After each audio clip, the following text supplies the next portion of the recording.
ओम नमः शिवाय। शिव ही चेतना है, शिव ही शाश्वत सत्य है, जिनमें सृष्टि का अस्तित्व समाया है। ब्रह्मा जी बताते हैं कि जब विष्णु और अन्य देवताओं ने भगवान शिव की स्तुति की तो वे अत्यंत प्रसन्न हुए और उनसे उनके आगमन का कारण पूछा। तब ब्रह्मा जी ने भगवान शिव से विवाह करने का अनुरोध किया, यह समझाते हुए कि सृष्टि चक्र के संचालन के लिए यह आवश्यक है। उन्होंने कहा कि कुछ असुर ऐसे होंगे जिन्हें केवल भगवान शिव के पुत्र ही पराजित कर सकते हैं, इसलिए उनका विवाह होना आवश्यक है। ब्रह्मा जी ने समझाया कि वे विष्णु और रुद्र तीनों ही शिव के ही अंश हैं और सृष्टि, पालन और संहार के लिए कार्य विभाजित किया गया है। क्योंकि ब्रह्मा और विष्णु दोनों विवाह कर चुके थे, उन्होंने शिव से भी विवाह करने का अनुरोध किया। भगवान शिव ने पहले इस प्रस्ताव को अस्वीकार करते हुए कहा कि वे योगी हैं, संसार से विरक्त रहते हैं और विवाह में उनकी कोई रुचि नहीं है। उन्होंने विवाह को बंधन बताया और कहा कि वे केवल योग में ही सुख अनुभव करते हैं, लेकिन अंततः भक्तों के प्रति अपनी करुणा दिखाते हुए उन्होंने विवाह के लिए सहमति जताई। उन्होंने एक शर्त रखी कि उनकी पत्नी योगिनी होनी चाहिए, जो उनके तेज को धारण कर सके और जब वे योग में लीन हों तब वह भी योगिनी बनकर रहे। यदि उनकी पत्नी उनके शिव चिंतन में बाधा डालेगी तो वह जीवित नहीं रह सकेगी। ब्रह्मा जी ने उन्हें बताया कि सती, जो स्वयं माता पार्वती का रूप है, दक्ष की पुत्री के रूप में जन्म ले चुकी हैं और कठोर तपस्या कर रही हैं ताकि वे भगवान शिव को पति रूप में प्राप्त कर सके। उन्होंने शिव से अनुरोध किया कि वे सती को वरदान देकर उनसे विवाह करें।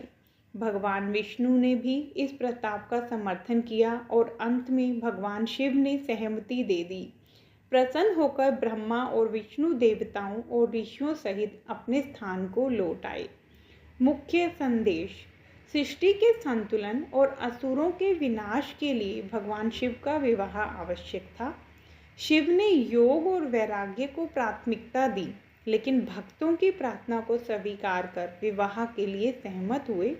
सती ने शिव को पति रूप में प्राप्त करने के लिए कठोर तपस्या की। ब्रह्मा, विष्णु और शिव तीनों ही शिव के अंश हैं और सृष्टि, पालन और संहार का कार्य संभालते हैं। जय गणेश गिरजा सुवन, मंगल मूल सुजान, कहत अयोध्या दास तुम, देव अभय वरदान। जय गिरजापति दीन दयाला, सदा करत संतन प्रतिपाला। भाई चंद्रमा सोहत नीके, कानन कुंडल नाग फनीके। अंग गौर शिर गंग बहाए, मूंड माल तन शार लगाए। वस्त्र खाल बाघंबर सोहे, छवि को देखी नाग मुनि मोहे। मैना मातु की हवे दुलारी, वाम अंग सोहत छवि न्यारी। कर त्रिशूल सोहत छवि भारी, करत सदा शत्रुन क्षयकारी। नंदी गणेश सोहे तह कैसे, सागर मध्य कमल है जैसे। कार्तिक शाम और गणराऊ, या छवि को कही जात न काऊ। देवन जब ही जाए पुकारा, तभी दुख प्रभु आप निवारा। कियो उपद्रव तारक भारी, देवन सब मिली तुम्ही जुहारी। तुरत षडानन आप पठायु, लब निमेष में मारी गिरायु। आप जलंधर असुर सहारा, सुयश तुम्हार विदित संसारा। त्रिपुरासुर सन युद्ध मचाई, सभी कृपा कर लीन बचाई। किया तप ही भागीरथ भारी, पूरब प्रतिज्ञा तासु पुरारी। दानिन में तुम समको नाही, सेवक स्तुति करत सदाही। वेद माई महिमा तब गाई, अखत अनाद भेद नहीं पाई। प्रकृति उद्दी मंथन में ज्वाला, जरत सुरासुर भय वियाला। किन देहात है करी सहाई, नीलकंठ तब नाम कहाई। पूजन रामचंद्र जब कीना, जीत के लंक विभीषण दीना। सहस कमल में हो रहे धारी, किन्ह परीक्षा तभी पुरारी। एक कमल प्रभु राखो जोई, कमल नयन पूजन चह सोई। कठिन भक्ति देखी प्रभु शंकर, भय प्रसन्न दिए इच्छित वर। जय जय जय अनंत अविनाशी, करत कृपा सबके घटवासी। दूषट सकल नित मोहि सतावे, भ्रमत रहो मोहि चैन न आवे। त्राही त्राही मैं नाथ पुकारो, यही अवसर मोहि आन उबारो। ले त्रिशूल शतरन को मारो, संकट से मोहि आन उबारो।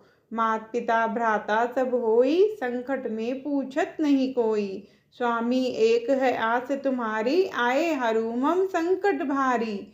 धन निर्धन को दे सदाही, जो कोई जाचे सो फल पाही। अस्तुति कहीं विधि करो तुम्हारी, शंभुनाथ अब चूक हमारी।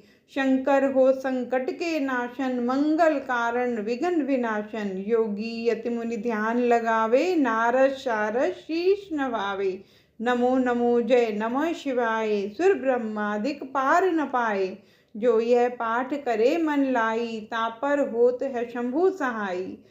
जो व्यक्ति इस पाठ को मन लगाकर पढ़ता है, उस पर भगवान शंकर अपनी कृपा बनाए रखते हैं और हर संकट में उसकी सहायता करते हैं। ओम नमः शिवाय।